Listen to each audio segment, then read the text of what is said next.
Hello दोस्तों, welcome everyone to dear मित्रों। तो दोस्तों, जैसे कि आप सभी को पता है कि आपकी एग्ज़ाम्स आ रही है और हम कुछ ऐसे वीडियोस डाल रहे हैं आपके लिए जो फटाफट से आपका एक रिवीजन करवा सके। तो यहाँ पे मैं टॉपिक आज लेके आई हूँ नेशनलाइजेशन ऑफ बैंक और अचीवमेंट क्या क्या है नेशनलाइजेशन ऑफ बैंक की, क्योंकि ये इंपॉर्टेंट टॉपिक है हमारे एग्जाम पॉइंट ऑफ व्यू के हिसाब से। इसकी वजह से मैं यहाँ पे ये वीडियो आपके लिए लेके आई हूँ। टॉपिक पे जाने से पहले सबसे पहले मैं आपको ये बताना चाहती हूँ कि नेशनलाइजेशन ऑफ बैंक का मतलब क्या होता है। हम सभी जानते हैं कि एक टाइम पीरियड था कि जहाँ पे हम लोग की सारी कंपनीज जो है वो गवर्नमेंट के हाथ में चली गई थी। फिर बाद में ऐसा एक टाइम पीरियड आया कि सब चीज़ जो है वो किसके हाथ में चला गया, प्राइवेट सेक्टर के हाथ में चला गया। लेकिन प्राइवेट सेक्टर का जहाँ तक हम लोग को पता है मेन एम क्या रहता है, प्रॉफिट कमाना। वो लोगों के बारे में नहीं सोचते, वो सिर्फ अपने बारे में सोचते और इसकी वजह से वो अलग अलग फैसिलिटीज़ प्रोवाइड हमको नहीं कर पा रहे थे। और बैंकिंग के अंदर अगर प्राइवेट सेक्टर के हाथ में सब कुछ चला गया तो क्या हो जाएगा, बहुत सारा करप्शन, बहुत सारा हम लोग का टैक्स इवेशन वगैरह चलने लग जाएगा। इसकी वजह से हम लोग का नेशनलाइजेशन ऑफ बैंक जो है वो टेकन ओवर हुआ। नेशनलाइजेशन ऑफ बैंक का मतलब क्या होता है, जो भी प्राइवेट सेक्टर बैंक है वो गवर्नमेंट के हाथ में आती है। गवर्नमेंट उनके 50% से ज़्यादा शेयर्स खरीद लेते हैं, उसको हम लोग बोलते हैं नेशनलाइजेशन ऑफ बैंक। ठीक है, हम लोग के टोटल कंट्री में 165 शेड्यूल कमर्शियल बैंक है इंडिया के अंदर, 27 पब्लिक सेक्टर बैंक है, 21 प्राइवेट सेक्टर बैंक है एंड 45 बैंक जो है वो फॉरेन बैंक है। ठीक है, अब ये नेशनलाइजेशन ऑफ बैंक जो है वो 3 फेजेस में हुआ गया था। इसमें सबसे पहला फेज़ हम लोग का है जहाँ पे हम लोग की इंपीरियल बैंक ऑफ इंडिया जो है वो कन्वर्ट हो गई स्टेट बैंक ऑफ इंडिया में। और ये एक्ट कौन सा है, 1955। ठीक है, ये आपको याद रखना है कि 1955 में हमारी इंडिया की जो इंपीरियल बैंक है वो कन्वर्ट हो गई थी स्टेट बैंक ऑफ इंडिया, और इस एक्ट को बोला गया था state bank of India act 1955। और इसके अंदर हम लोग के स्टेट बैंक के साथ साथ उसके 7 सब्स्टिट्यूट्स भी आ गए थे। ठीक है, ये हम लोग का सबसे पहला फेज़ था। सेकेंड फेज़ हमारी 14 बिग जॉइंट स्टॉक कंपनी जो है वो नेशनलाइज हुई 1969 में। और third phase 6 commercial bank in the private sector was nationalise on 15 अगस्त 1980। ठीक है, तो आपको एक छोटा सा वापस एक रिवीजन कर देते हैं। सबसे पहला फेज़ जहाँ पे हम लोग का स्टेट बैंक ऑफ इंडिया जो है वो नेशनलाइज हुई थी, कौन से ईयर में, 1955। स्टेट बैंक ऑफ इंडिया के साथ साथ उसके 7 सब्स्टिट्यूट्स बैंक भी जो है, यानी 7 स्टेट बैंक और जो अलग अलग स्टेट के थे वो भी नेशनलाइज हो गए थे उस ईयर में। फिर उसके बाद सेकंड हम लोग का 1969 का स्टेज था जहाँ पे हम लोग के 14 जॉइंट स्टॉक कंपनी, बड़ी बड़ी जॉइंट स्टॉक कंपनीज जो है या बड़ी बड़ी जॉइंट स्टॉक बैंक जो है वो कन्वर्ट हो गई थी और नेशनलाइज हो गई थी। फिर उसके बाद थर्ड फेज़ हम लोग का 6 कमर्शियल बैंक जो है वो कन्वर्ट हो गया था 15 अगस्त 1980 में। ठीक है, तो हम लोग का ये हो गया बैंक के नेशनलाइजेशन के बारे में। अब पढ़ेंगे हम लोग उसके अचीवमेंट के बारे में कि बैंक ने क्या क्या अचीव किया नेशनलाइज होने के बाद। सबसे पहले हम लोग का है प्रीडोमिनेंट पोजीशन।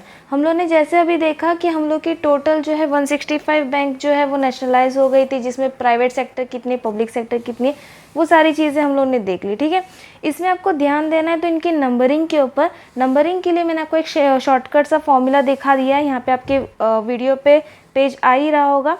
यहाँ पे हम लोग की 5 तरह की बैंक है। सबसे पहला नेशनलाइज बैंक, फिर उसके बाद state bank of India and it's associated, commercial bank, foreign bank, regional rural bank, ये 5 तरीके की बैंक है।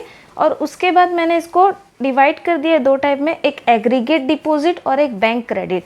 यानी बैंक कितना क्रेडिट दे रही है और टोटल उनके डिपॉजिट्स कितने हैं जो हम लोग के नेशनलाइज होने के बाद इंक्रीज हुए, वो मैंने यहाँ पे बताया। ठीक है, नेशनलाइज बैंक के एग्रीगेट डिपॉजिट थे 50.9% और उनके बैंक क्रेडिट थे 50.6%, सिर्फ 3% का डिफरेंस था, 0.3% का।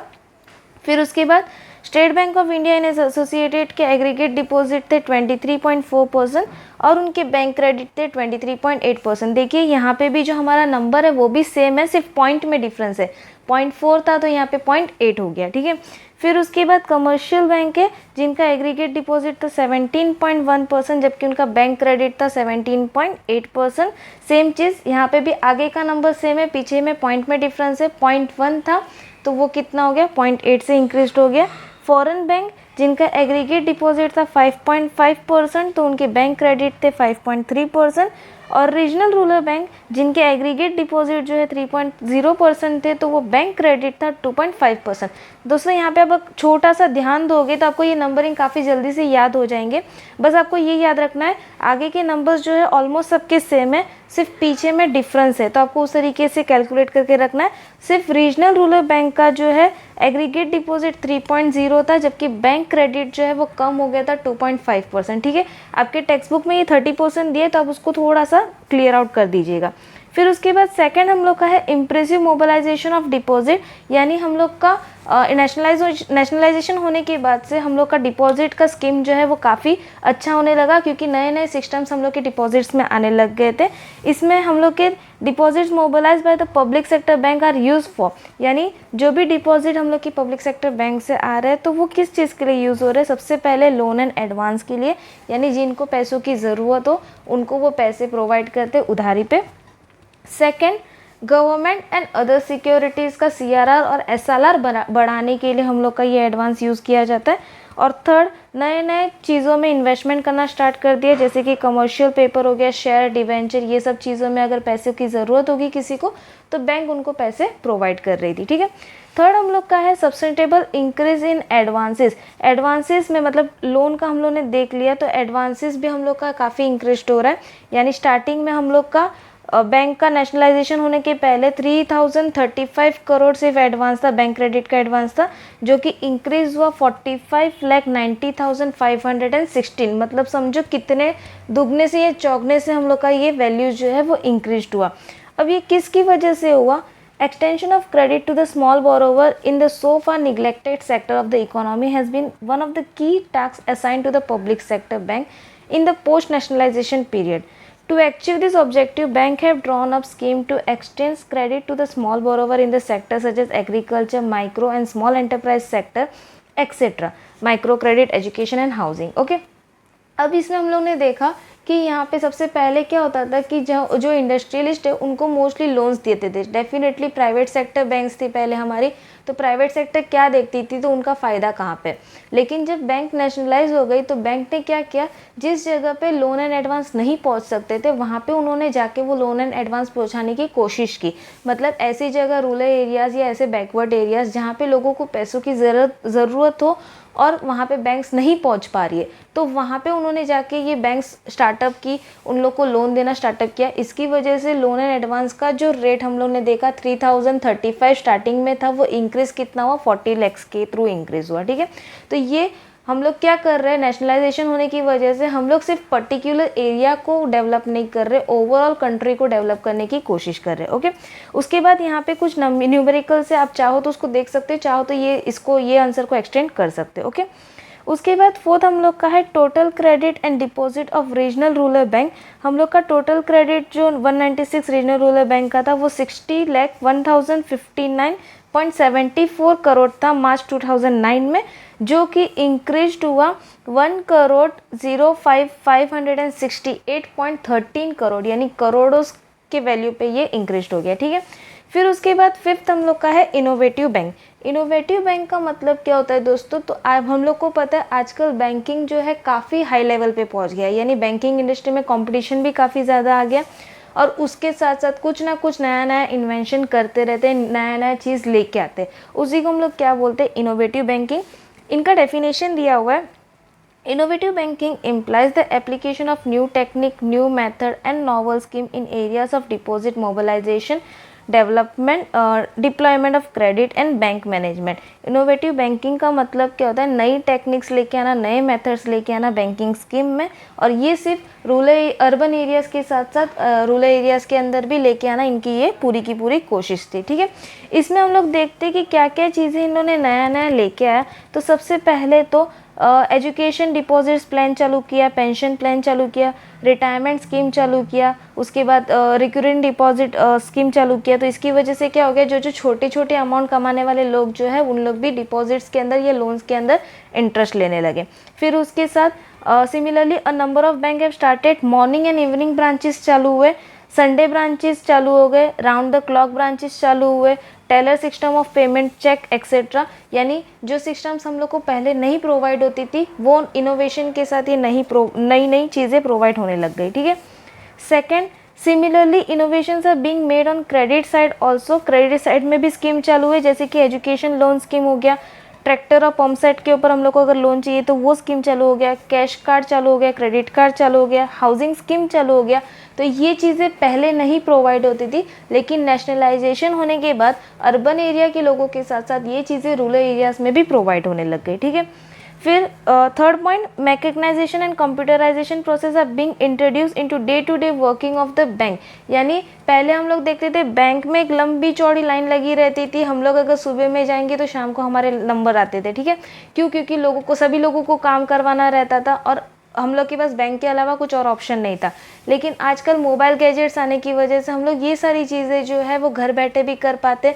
सारी बैंकों में ऑनलाइन ट्रांजैक्शंस चालू हो गए, कंप्यूटर्स प्रोवाइड कर दिए गए, नई नई टेक्निक के साथ कंप्यूटर भी नया नया इनोवेशन लेके आता है और लोगों को वहाँ पे सिखा दिया जाता है, जिसकी वजह से सारा काम जो है वो ईजी हो गया। तो ये सब चीज़ें किसके अंदर आ रही है? इनोवेटिव बैंकिंग के अंदर। ठीक है, सिक्स्थ हम लोग का है टेक्नोलॉजिकल अपग्रेडेशन।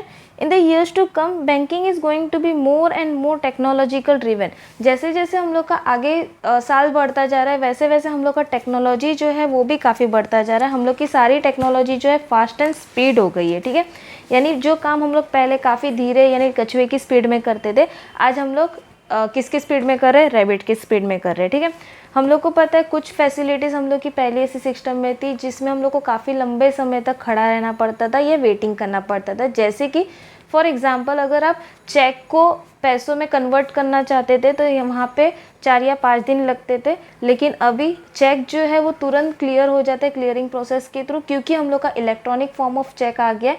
यानी अगर हम लोग यहाँ पे चेक डिपॉजिट करेंगे, हम देश के कोई भी कॉर्नर पे हो, हम लोग उस पर्सन को डायरेक्टली इलेक्ट्रॉनिक फॉर्म में दूसरे बैंक में बता सकते हैं अपने चेक को, और तुरंत कैश जो है वो हमारे अकाउंट में आता है। तो इस सिस्टम को हम लोग क्या बोलते हैं? MIC या magnetic ink character recognisation cheque बोलते हैं, जहाँ पे हमारा मिरर इमेज यानी चेक का जो मिरर इमेज है वो दूसरे बैंक में डायरेक्टली बता दिया जाता है और उसके थ्रू अकाउंट में तुरंत पैसे आ जाते हैं, यानी 24 घंटे के अंदर। ठीक है, तो ये सिस्टम जो है किसकी वजह से पॉसिबल हो रही है? टेक्नोलॉजी की वजह से और कंप्यूटर की वजह से। पहले ये सिस्टम नहीं थी तो हम लोग को काफ़ी लंबे समय तक वेट करना पड़ता था। यहाँ पे दिया है facility for advance ledger posting machine and computer are being extended to cover more and more branches. Likewise, magnetic ink character recognition MICR check processing center have been extended new center. यानी MICR जो अभी पहले starting में कुछ जगहों पे ही था, यानी मेट्रोपॉलिटन सिटीज़ में ही था, अभी धीरे धीरे उन लोग कोशिश कर रहे हैं कि ऑलमोस्ट सब जगह पे पहुंच जाए। उसके साथ जो चीज़ हम लोग को रेगुलर पे करनी पड़ती है, जैसे कि सैलरी हो गया, पेंशन हो गया, इंटरेस्ट, डिविडेंड एक्सेट्रा, ये सब चीज़ों के लिए हम लोग की इलेक्ट्रॉनिक क्लियरिंग प्रोसेस चालू हो गई, इंट्रोड्यूस्ड हुई, जिसमें हम लोग के बैंक में डायरेक्टली जिस डेट में हम लोग बोला, जैसे हम लोग ने सैलरी बोला कि 7 तारीख को सैलरी आ जानी चाहिए, तो बैंक 7 तारीख को हमारे अकाउंट में सैलरी पहुंचा ही देगा। तो ये किसकी वजह से हो रहा है? इलेक्ट्रॉनिक क्लियरिंग प्रोसेस की वजह से। ठीक है, इसके साथ RBI नेट, बैंक नेट चालू हो गया, जिससे हम लोग घर बैठे हम लोग को जब भी कोई भी ट्रांजेक्शन्स के बारे में जानना हम जान सकते हैं। हमारे खुद के अकाउंट के स्टेटमेंट में जानना चाहते हो तो हम वो भी जान सकते हैं। ओके, ये सब कंप्यूटराइजेशन होने की वजह से हुआ, टेक्नोलॉजी चेंज होने की वजह से हुआ। 7th पॉइंट हम लोग का है डाइवर्सिफिकेशन इन बैंकिंग ऑपरेशन। जैसे जैसे हम लोग की नई नई चेंजेस आ रही कंप्यूटर और टेक्नोलॉजी में, तो वैसे वैसे बैंक के अंदर भी बहुत सारी चेंजेस आई। स्टार्टिंग में बैंक सिर्फ एक्सेप्टिंग ऑफ डिपॉजिट और लेंडिंग ऑफ मनी, ये 2 ही चीज़ें करती थी, लेकिन हम लोग की आज के टाइम पे और भी नई चीज़ें आने लग गई। जैसे सबसे पहला हम लोग का है बैंक पहले कभी भी शेयर इशू या प्रेफरेंस शेयर इशू नहीं करती थी, लेकिन आज के टाइम पे इक्विटी शेयर, प्रेफरेंस शेयर अगर किसी को इशू करना तो बैंक उनके बिहाफ पे वो काम करती है। और अगर इनको गाइडेंस की ज़रूरत हो, यानी ये जो शेयर होल्डर्स है इनको गाइडेंस की ज़रूरत हो, तो बैंक वो भी गाइडेंस प्रोवाइड करती है। ठीक है, सेकंड, बैंक ने अपने अपने कैपिटल मार्केट स्टार्टअप किए। कैपिटल मार्केट का मतलब क्या होता है? तो ऐसी जगह जहाँ पे हम लोग शेयर्स, बॉन्ड, डिबेंचर ये सब चीज़ों को खरीद सकते हैं या इन्वेस्ट कर सकते हैं। तो वैसे ही जो बड़ी बड़ी बैंक्स है उन्होंने अपने अपने कैपिटल मार्केट्स खोले, जैसे कि यहाँ पे हम लोग को दिए state bank of India capital market किसके थ्रू बनाया? स्टेट बैंक ऑफ इंडिया के through. Canara bank financial service limited, ये कैनेरा बैंक ने बनाया। Bank of Baroda capital market limited, ये बैंक ऑफ बड़ौदा का कैपिटल मार्केट है। ठीक है, फिर उसके बाद हम लोग का दिया है कि बैंक्स ने म्यूचुअल फंड्स भी चालू कर दिए। आप सभी को पता है म्यूचुअल फंड्स क्या रहते हैं, तो वैसे अलग अलग टाइप के म्यूचुअल फंड्स चालू किए, जैसे कि SBI म्यूचुअल फंड हो गया, इंडियन बैंक म्यूचुअल फंड हो गया, Punjab national bank mutual fund हो गया, जिसके अंदर लोग इन्वेस्ट करते हैं और वहाँ पे लोग ज़्यादा करके अट्रैक्ट होते हैं, क्योंकि लोगों को सिर्फ डिपॉजिट में इंटरेस्ट नहीं रहता, जबकि उन लोगों को इन्वेस्टमेंट में भी काफ़ी इंटरेस्ट रहता है। ठीक है, और आज के टाइम पे तो डेफिनेटली इन्वेस्टमेंट में लोग सबसे ज़्यादा इंटरेस्ट रखते हैं। एक हम लोग का दिया हुआ है ट्रेनिंग फैसिलिटी।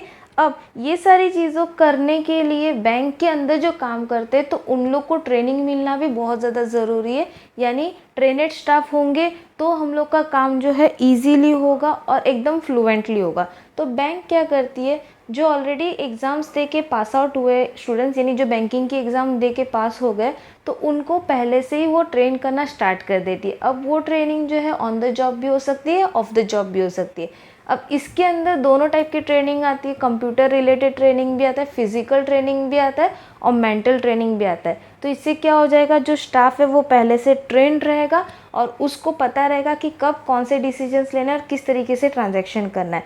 बहुत सारे ट्रेनिंग कॉलेज बैंक ने स्टार्टअप किए, इसमें हम लोग की बुक में कुछ एग्जाम्पल दिए हैं, जैसे कि Mumbai bankers training college, Mumbai reserve bank staff college, Chennai college, college of agriculture banking Pune, zonal training centre at new Delhi, Kolkata, Mumbai, Chennai etcetera. तो ये जगह पे क्या हो रहा है, तो बैंक के लिए स्पेशली ये जगह खोली गई है, कॉलेजेस खोली गई है, जहाँ पे बैंक के स्टाफ को ट्रेन किया जाता है। ठीक है, तो उनको पता रहता है कि हम लोग को किस तरीके से बैंक के अंदर काम करना है। तो दोस्तों यहाँ पे हम लोग का एक छोटा सा हम रिविजन कर देते हैं। सबसे पहले तो हम लोगों ने पढ़ा प्रीडोमिनेंट पोजीशन ऑफ बैंक का क्या हुआ, यानी बैंक किस तरीके से एक्सटेंड हुई, तो वहाँ पे हम लोगों ने कुछ परसेंटेज पढ़े थे, आपको परसेंटेज याद करने। Second, impressive mobilisation of deposit, bank की जो भी डिपॉजिट्स आते हैं वो काफ़ी अच्छे से यूज़ हो रहे हैं, जैसे कि गवर्नमेंट सेक्टर में यूज्ड हो गया, लोन एंड एडवांस देने में काम आ गया। ठीक है, फिर उससे कमर्शियल पेपर, शेयर डिबेंचर्स भी हम लोग खरीदने लगे। थर्ड हम लोग का था सस्टेनेबल इंक्रीज इन एडवांस। हम लोग का एडवांस जो था, लोन एंड एडवांस जो था, पहले बहुत कम दिया जाता था लेकिन अभी काफ़ी ज़्यादा देने लग गए।